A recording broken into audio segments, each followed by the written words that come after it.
Então abriu aí o livro dos Gálatas, aos Gálatas, capítulo 1, não precisa ficar de pé, porque é um versículo só.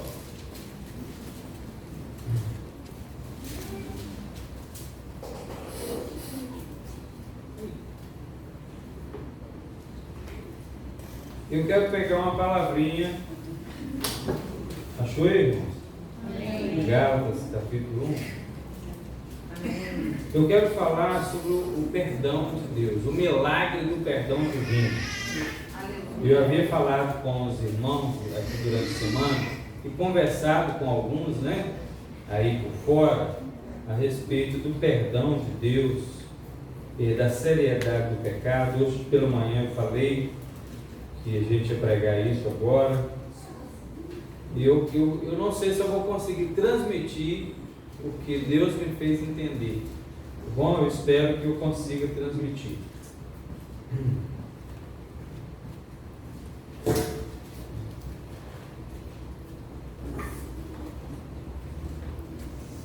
Aleluias.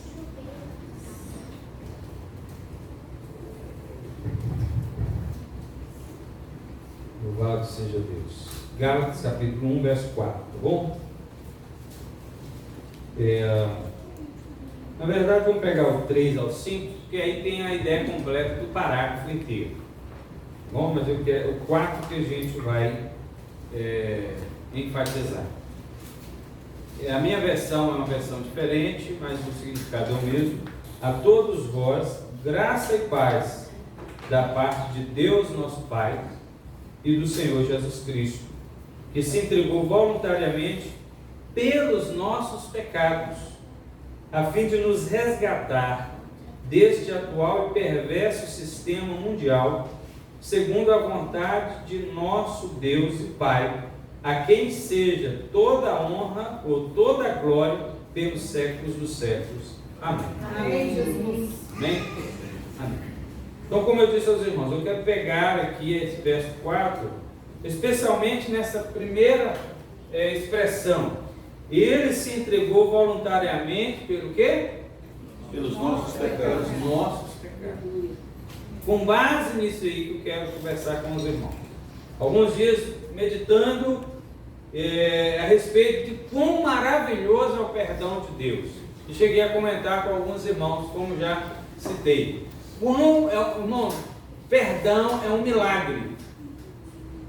Perdão de Deus é um milagre.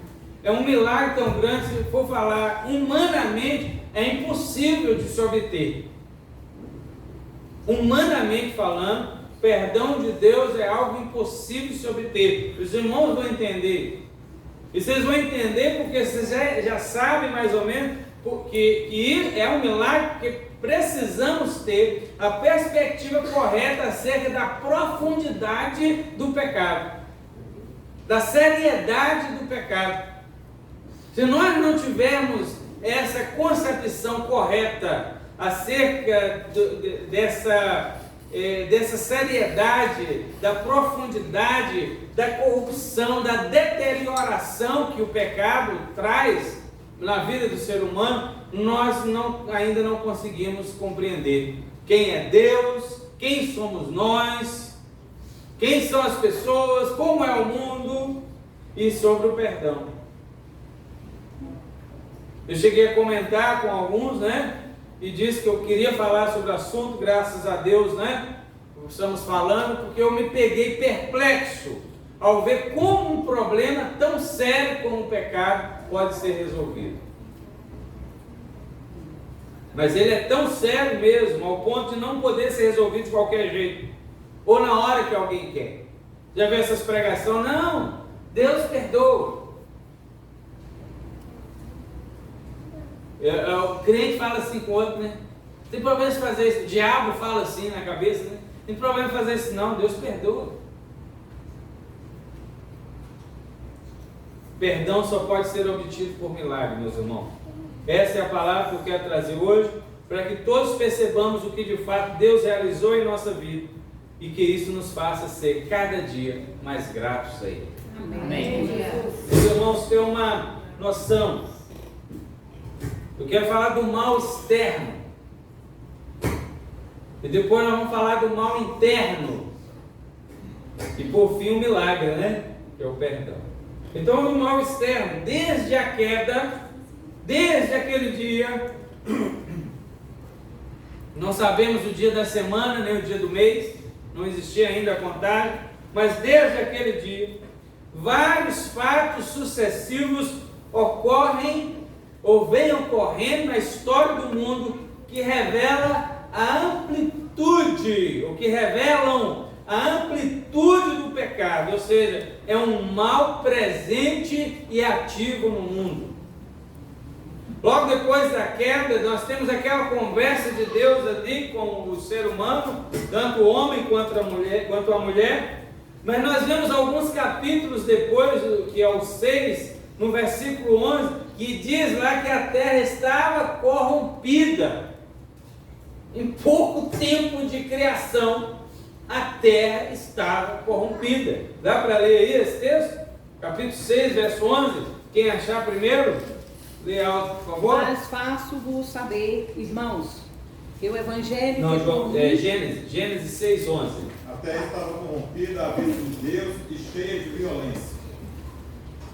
Então está dizendo, a terra estava corrompida e cheia de quê? Violência. Violência. É um versículo que está informando o que aconteceu com o mundo em pouco tempo após ter sido criado. Claro que há muitos mais outros versículos. Na Bíblia inteira nós vamos encontrar versículos que afirmam a situação caótica em que o mundo se encontrava, em que o mundo se encontra, em que o mundo se encontrará também. Mas esse aí é uma que eu peguei de propósito, lá dos começos, para que percebamos que a entrada do pecado no mundo não foi gradativa. Ele chegou e se instalou no contexto da vida humana, e desde então tem usado o homem para a sua proliferação. Quanto mais gente, mais pecado. O ambiente para o ser humano viver é um ambiente corrompido, e onde há ser humano, há ações pecaminosas.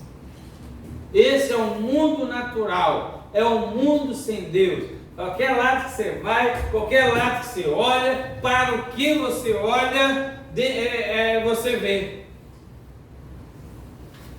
A gravidade da situação é tal que, mesmo havendo um lugar onde o ser humano ainda não tenha chegado, o ambiente físico natural também foi afetado pelo pecado.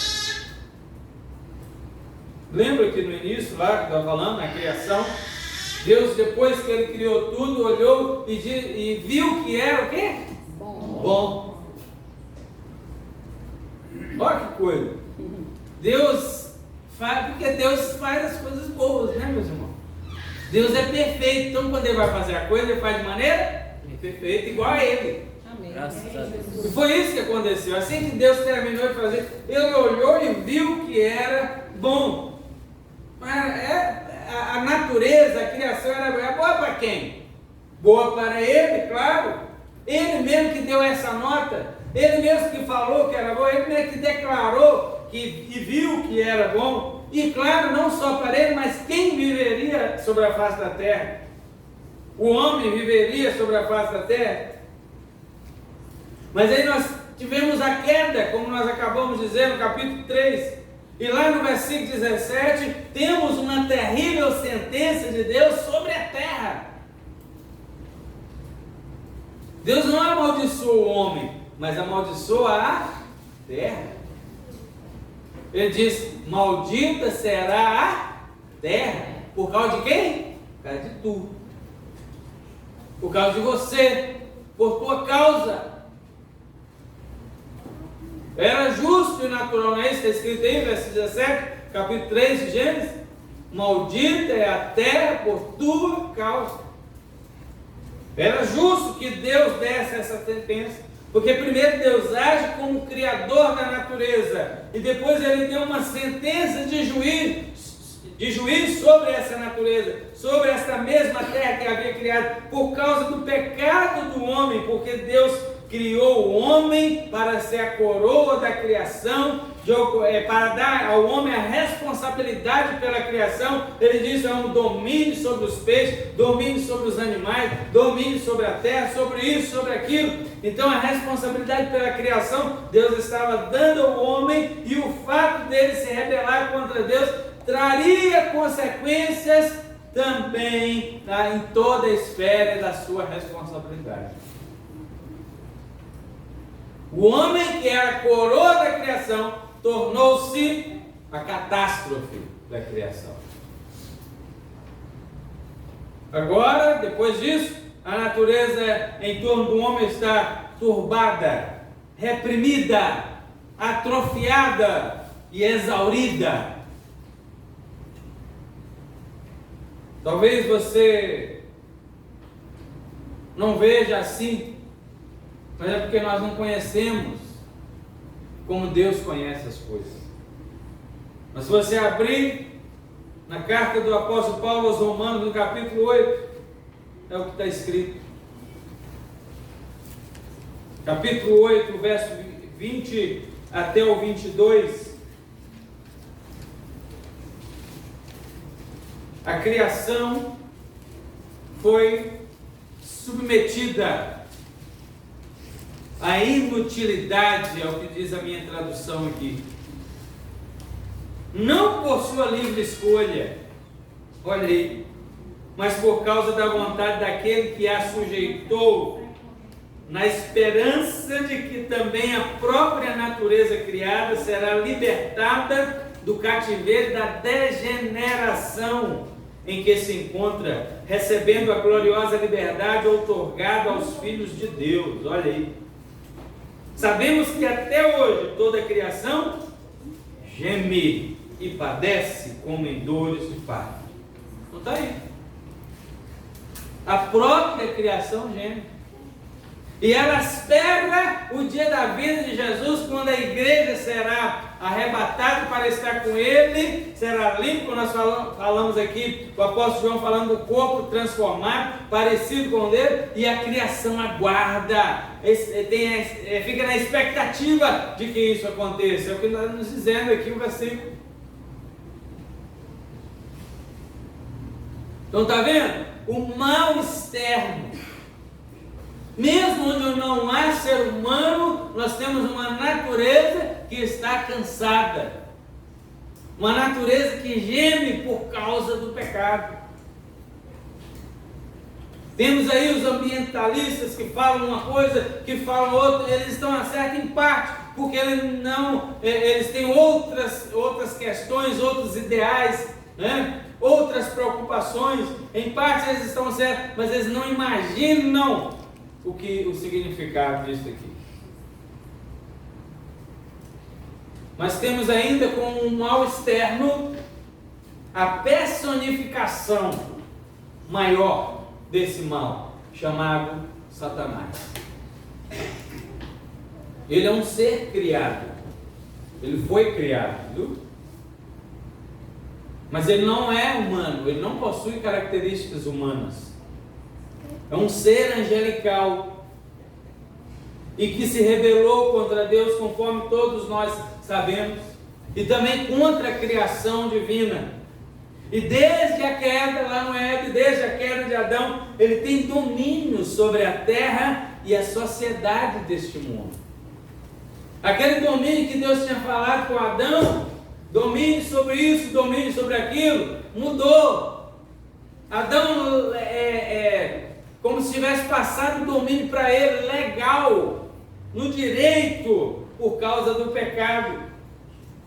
Satanás é o príncipe do mal, onde nele não existe a menor possibilidade de bem. Quando eu era menino, uma vez eu me lembro de ter criança pequena lá em Bicaré. Eu me lembro de ter perguntado ao meu pai, se o diabo se arrependesse, ele seria perdoado, teria salvação? E eu já fiquei pensando nisso até depois de grande. Ele não vai se arrepender, mas será que passou lá na cabeça dele assim, eu fiz besteira? Será que... Ele me deu a resposta certa, e a resposta é que não tem perdão para ele, não teria perdão, porque ele foi sentenciado, ele foi julgado, ele foi condenado, o juiz bateu o martelo e acabou. Deus não volta a sua palavra atrás, né? Nós não temos os detalhes do porquê, para quê, não importa, e está certo, essa é a resposta. Mas a gente vai crescendo, a gente vai desenvolvendo, a gente vai lendo, a gente vai vendo a palavra, vai vendo as ações no mundo. O diabo não tem nada de bem nele. Ele foi totalmente corrompido pela maldade. Ele é 100% mal. O ser humano, ninguém do ser humano é 100% bem, bom, e ninguém é 100% mal, né? O ser humano, todo mundo tem coisa má e tem coisa boa, todo mundo. Mas o diabo não, ele é 100% mal. Desde a queda ele tem domínio sobre tudo nesse mundo. Ardiloso, sanguinário, comanda imenso exército de anjos caídos, que muitas vezes eles se fazem passar por anjos de luz, né? Espíritos de luz, a fim de levarem a efeito seus planos diabólicos. Mas, meus amados, graças a Deus, ele já foi derrotado por Cristo. Amém. E sabe mais? Ele tem conhecimento dessa derrota dele, da destruição do seu reino e da sua condenação eterna. Ele sabe disso. Mas o apóstolo João diz: o mundo jaz no maligno. Estão entendendo? Amém. Irmãs, vocês falam amém. Entre tantos adjetivos pelos quais ele é chamado na Bíblia, temos esse aí do apóstolo, né? O apóstolo João, né, que não é propriamente um adjetivo, mas você vê o domínio, a extensão. O mundo jaz no maligno, mas o apóstolo Paulo chama ele de o Deus deste século. E quando ele fala isso, 2 Coríntios 4,4, né, que está esse versículo, o Deus desse século, ele diz que ele tem o poder de fechar o entendimento dos incrédulos, dos descrentes para o Evangelho. De maneira que a luz para eles não é mais clara, não seja clara. Você já viu? Eu não sei se você teve experiência, ou está tendo experiência, eu espero que você tenha ainda, de começar a falar de Jesus para alguém e a pessoa não conseguir entender. Se ela for educada, ela vai te ouvir, depois ela vai dizer: eu não aceito, eu não concordo. É o Deus deste século que cega o entendimento dos incrédulos, para que não lhes resplandeça a luz do Evangelho da glória de Deus. Mas para que ninguém se desespere, esse maligno não tem qualquer poder para resistir ao Espírito Santo. Amém. Por isso você está Glória Glória a Deus. Aleluia. Ele cega o entendimento dos incrédulos, mas não o seu e o meu. Amém. Quando o Espírito Santo chega, ele tem que sair, ele vai embora. Você prega, o sujeito vai resistindo, até que o Espírito Santo chega lá: agora acabou, tchau, e ele vai embora. E o Evangelho clareia a sua vida. Aleluia. Então esse é o mal externo. Agora o mal interno. Olha aí a seriedade e a profundidade do pecado. O mal interno. O mal não é apenas externo. Ele não é apenas exterior. Ele não está somente aí, no mundo. Já viu aqueles pais, nem falei aqui esses dias atrás aí, aqueles pais que falam: influência. Meu filho está na vida errada por influência. Não aceita, né? E todos nós temos uma natureza errada. O mal não é apenas externo. Há o mal interior interno, está arraigado no ser humano. Ele não consegue deixar de pecar. Capítulo 2, verso 3 de Efésios, é um dos versículos que deixam claro a tendência natural do ser humano. De cada ser humano que existe na face da terra. Quer ver aí? Efésios 2, verso 3. Olha aí. Na minha diz assim: anteriormente, todos nós também caminhávamos entre eles, buscando satisfazer as vontades da carne, seguindo os seus desejos e pensamentos. É assim que é o coração do homem. E éramos, por natureza, filhos da ira, que diz na sua mente, diz, destinados à ira. O homem sem Deus é destinado à ira de Deus, à ira santa de Deus. Por causa dessa tendência errada, dessa tendência pecaminosa, porque o mal não está só lá fora, está aqui dentro também. Ele não consegue parar de pecar, mesmo que hajam esforços da parte de cada um para se tornar uma boa pessoa, diante de Deus ela está fadada ao cansaço, pois sempre estará caindo. Esse é um mal que atinge cada ser humano em cima dessa terra.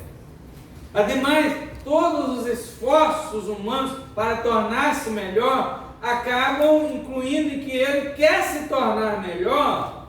Todo mundo sem Deus, todo mundo aí fora, quando ele resolve se tornar melhor, ele quer se tornar melhor, mas Deus longe dele.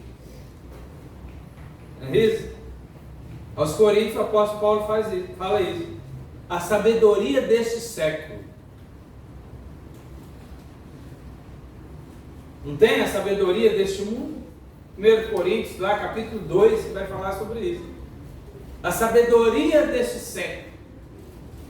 Então nós temos aí uma elite intelectual.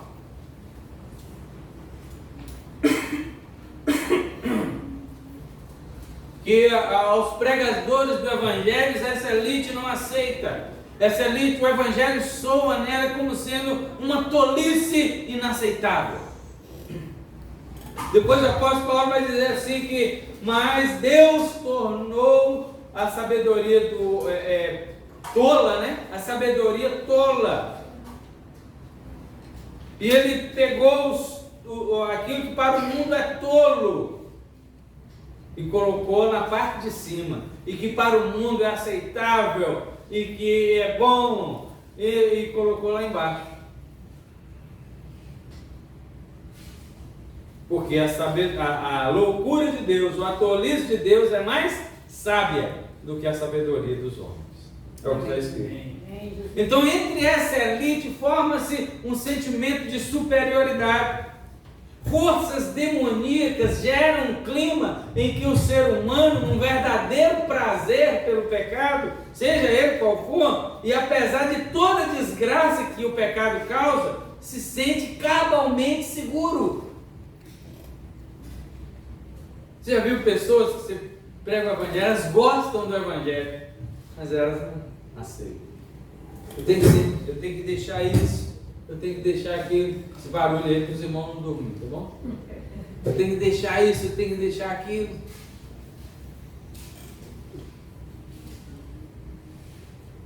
Eu quero então colocar aqui o texto aqui, nesses nossos pecados. Jesus se entregou voluntariamente pelos nossos pecados. Amém. Glória a Deus. É nesse ponto aí que tocamos no verdadeiro espinho da maldade da nossa época.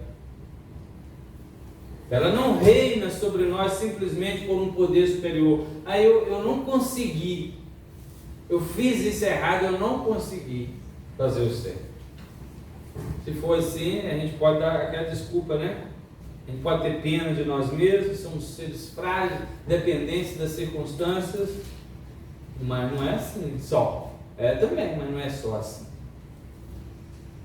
E o pecado domina o ser humano como como um direito intrínseco. Na verdade, ele transforma o pecar em algo fácil, facílimo. Mas depois não dá a menor folga na hora das consequências. O Deus desse século não perdoa nada. Isso tudo significa que nós, com os nossos pecados, damos direito ao diabo de destruir as nossas vidas. É uma relação de direito com o mal que não conseguimos nos desvencilhar pessoalmente. Irmãos, eu sei que vocês estão ficando assim meio até para baixo, né? Estou falando só de pecado, mas vamos falar agora do milagre então, né? Amém. Mas para a gente explicar a coisa boa, precisamos falar da coisa ruim primeiro.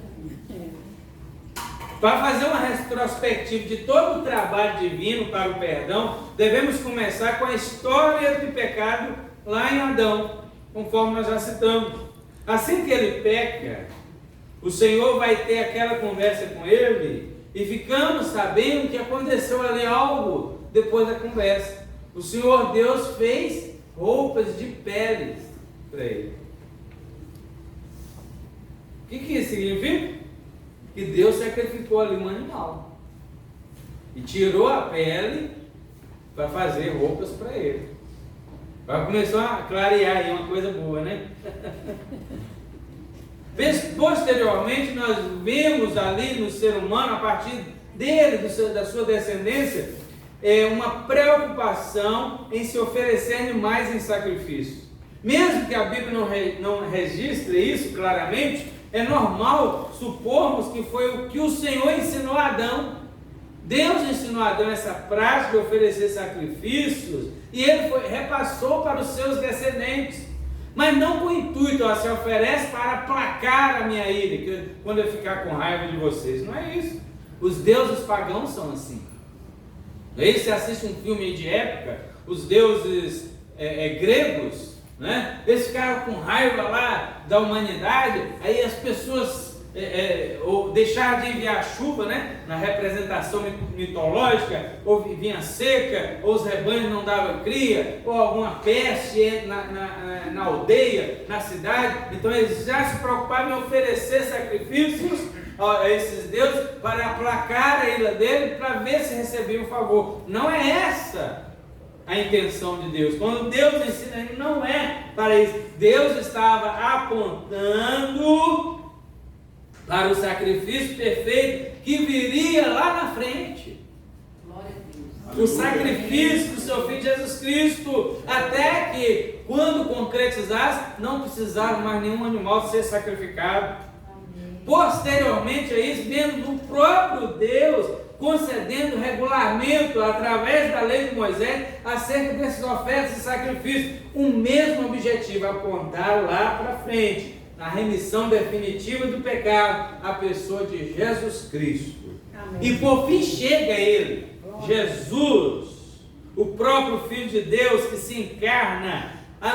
Aí temos aí o processo, o nascimento, a angústia do momento da infância. Lembra quando eles tiveram que fugir porque Herodes foi lá para matar as crianças dos arredores? Eles foram para o Egito, né? Depois voltaram, crescer em outra cidade, com aquela família dentro de casa, os ensinos que Jesus ouvia dos seus pais, lógico, o trabalho manual que ele fazia com seu pai José, até tornar-se um homem habilitado para iniciar o seu ministério. Temos aí a dedicação na oração e na fé do seu Pai Celestial, a labuta ministerial, o ensino aos discípulos, toda a resistência que ele sofreu ao longo do seu ministério, crítica ao ponto de chegar nos momentos antes da morte, sentir angústias no seu ser e parar lá na cruz, como nós já sabemos a história. Essa é a história de Jesus.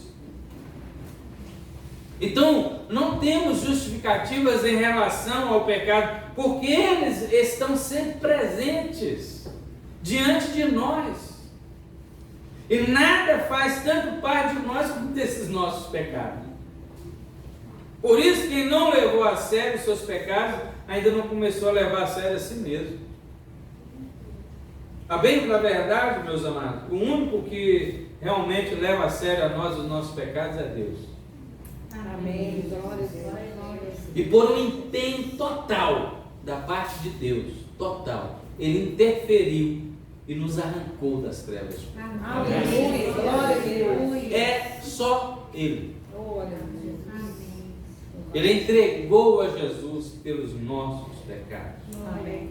A morte de Cristo destronou Deus deste século, tirou todo o direito que Ele tinha sobre a igreja. Glória a Deus. E quando eu disse Deus arrancou, esse arrancar pode até dar aquela impressão de um ato violento, mas foi um ato legal. Porque encontramos outros versículos que usam a palavra resgate. Fomos resgatados, não foi um negócio assim roubado.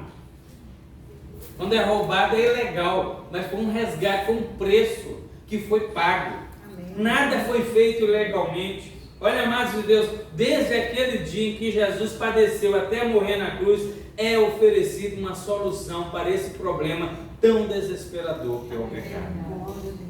Glória a Deus. É uma solução tão limpa que ilumina todos os lados. Amém. Nossa consciência fica limpa. Nossa razão. Diante da lei de Deus, tudo fica limpo, tudo fica claro. Diante dos anjos do céu. Quando nós chegarmos lá quando a gente é menino, a gente pensa em muitas coisas, né? Aí ficava pensando assim, a gente comete pecado, e se o anjo de Deus chegar ali com a espada e matar a gente? Isso quando eu era menino. Adolescente, eu ficava pensando nesse negócio. Mas não é assim que funciona. Os anjos, eles estão a serviço do povo de Deus para o bem, né? Amém. Para guardá-los. Glória a Deus. Eles vão se regozijar com a entrada da igreja na glória celestial. Nós vamos nos ajuntar a eles, vamos nos reunir todos juntos para adorarmos, exaltarmos ao Senhor. Então, diante de Deus, diante dos anjos, diante do próprio Satanás, tudo está limpo. Amém. Glória a Deus. Irmão, que virada de mesa esse negócio de sacrifício de Jesus. Amém. Aleluia. Amém. Glória a Deus. Quão maravilhoso foi ter podido ouvir a voz do Espírito Santo quando Ele nos chamou da morte espiritual. Foi assim que nós, os crentes, descobrimos que havia esperança. Eu quero que todos nós entendamos todo o trabalho que Deus teve nesse processo. Olha, eu contei a história que desde o começo, desde Adão, se o mundo tiver aí 6.000 anos, não sei, é 6.000 anos desse sofrimento, 6.000 anos dessa angústia do pecado em cada ser humano, e um tenta de um jeito, outro não tenta, um faz de um jeito, outro não faz. E vive-se nessa aflição, mas todo o trabalho de Deus, que Deus teve nesse processo, e tudo foi concretizado na pessoa de Jesus, que é o Cordeiro de Deus, que tira o pecado do mundo. Amém. Glória a Deus. Olha o que disse Martinho Lutero acerca disso. Ele deu o quê? Não ouro, nem prata, nem animais de sacrifício, nem cordeiros pascais, nem anjos, mas a si mesmo. Pelo que? Não por uma coroa, nem por um reino, nem por nossa santidade ou justiça, mas por nós. Amém. Glória a Deus. Obrigado, Jesus. Aleluia. Tudo que vemos no Novo Testamento acerca da morte de Cristo sempre fala que Ele morreu em favor de nossos pecados. Glória a Deus. Obrigado, Jesus. Em favor de algo fora dele. Ele não morreu uma morte particular para si próprio. Ele não morreu como um herói. Ele não morreu como um mártir. Nada disso. Ele morreu pelos pecados da sua igreja. Amém. Olha que versículo lindo agora. Glória a Deus. Salmo 130. Olha o verso 4. Aleluia. Bendito é o teu nome. Glória ao teu nome, Jesus. Amém. Salmo 130, verso 4. Olha que coisa maravilhosa. Pode ler aí. Eu queria que você lesse alto aí. E Porém, regozije. contigo está o perdão, para que sejas temido. Amém. Glória a Deus. Contigo está o perdão, para que sejas temido, para que sejas reverenciado. O perdão está no Senhor. Esse verso nos mostra como é a atitude de Deus e a atitude de quem é perdoado. É um versículo pequeno, mas é maravilhoso. Mesmo que o poder anticristão trabalhe, e nós sabemos que ele trabalha com uma tática dupla, né? De perseguição e sedução, né, irmãos? Isso não irá tirar o brilho do perdão alcançado pela igreja de Deus. Esse sistema anticristão, ele trabalha com a sedução. Primeiro ele vem com a sedução, falei isso de manhã. Quando ele não consegue, ele entra com a perseguição. Se ele consegue com a sedução, o trabalho foi realizado contra alguém que está na igreja e termina por aí, que a pessoa foi seduzida e saiu, né? Mas quando ele não consegue, ele começa a perseguir com vários graus de intensidade, na tentativa de alcançar o mesmo objetivo. Mas agora o nosso foco mudou. Não consideramos mais as coisas desta terra como sendo coisas superiores, definitivas. Elas servem para que, enquanto durar este mundo, nossa visão agora foi estendida. Deus nos deu da sua visão. Olhamos agora para o alto, para o alvo, para o prêmio da soberana vocação, que o apóstolo Paulo diz. A sedução pode até nos balançar, mas nós logo nos lembramos de algo muito maior e muito melhor que nos espera. Amém. Nenhum prazer deste mundo, ou todos os prazeres desse mundo juntos, não se compara a um segundo de prazer que nós teremos na glória celestial. E que nós já participamos dele. Glória a Deus. Aleluia. Nem a perseguição, ela pode até nos afligir, mas Romanos 8,18 diz que ela não se compara à glória que em nós há de ser revelada. Glória. Glória a Deus. Para os que creem, a presente era perversa não é mais a verdadeira realidade. Apesar de vivermos cronologicamente nela, legalmente já fomos expatriados e fomos transportados dela. Para onde? Para o reino do Filho do seu amor. Toda essa confiança vem apenas para aqueles que já alcançaram o perdão. Amém. Oh, glória a Deus. Alcançou o perdão de Deus? Amém. Então você pode ficar tranquilo. Para nós concluir, tudo ficou contaminado, né? Como já dissemos, não há nada neste mundo que não tenha sido afetado pelo pecado. No mundo como que estamos hoje, todos se fazem de vítimas, né? Hoje em dia, todo mundo se faz de vítima e chega a culpar Deus por seus males. Deus que deixou isso aí. Deus que fez assim. Deus que me fez desse jeito. E aí acabam colocando a culpa de Deus. Deus que determinou os males. Se ele não tivesse determinado os males, o mundo não seria assim. O mundo seria bom. Mesmo cada um fazendo o que quisesse. Olha que asneira. Não é preciso dizer que é uma ideia estúpida e sem sentido. Porque uma coisa, ou ela é boa ou ela é má. Não há como todo mundo concordar de fazer do mundo um lugar melhor para se viver, e cada um fazer as coisas do seu próprio jeito, e o mundo não piorar. Não é verdade? É uma contradição de termos. Isso nunca vai acontecer porque cada qual tem sua própria ideia de mundo perfeito e uma ideia diferente da outra. Só uma coisa que todo mundo tem em comum: todo mundo é pecador, todo mundo é imperfeito. E um pensa uma coisa que o outro pensa diferente acerca do mundo perfeito. E Deus, que é santo e perfeito por natureza, a própria existência de qualquer coisa contrária a essa santidade e perfeição de Deus é chamada de pecado. Na verdade, quando Deus disse a Adão para que não comesse daquele fruto que havia sido proibido, não era só que Deus, eu estou dizendo que você comer, a partir de agora as coisas serão pecado. Não, Deus estava dizendo que era para ele evitar, porque se comesse ia dar no que deu. Era isso. Era um aviso de Deus. Haveria uma consequência de males. Era isso que ele deveria estar evitar. Mas como não evitou, houve todo um trabalho dentro do planejamento de Deus para que o homem pudesse ter o acesso ao perdão. Quem dentre os homens, mesmo juntando todos, conseguiria solucionar esse problema, meus irmãos? O milagre do perdão. Quem? Ninguém. Impossível. Então os perdoados que estão aqui, sejam gratos e humildes diante de Deus que operou esse milagre extraordinário entre os homens. Você viu que o perdão não é uma coisa tão fácil assim? Só pode vir de Deus. Aleluia. E Obrigado. Louve a Deus porque Ele já te perdoou. Amém, Jesus. Obrigado. Amém? Amém. Vamos orar?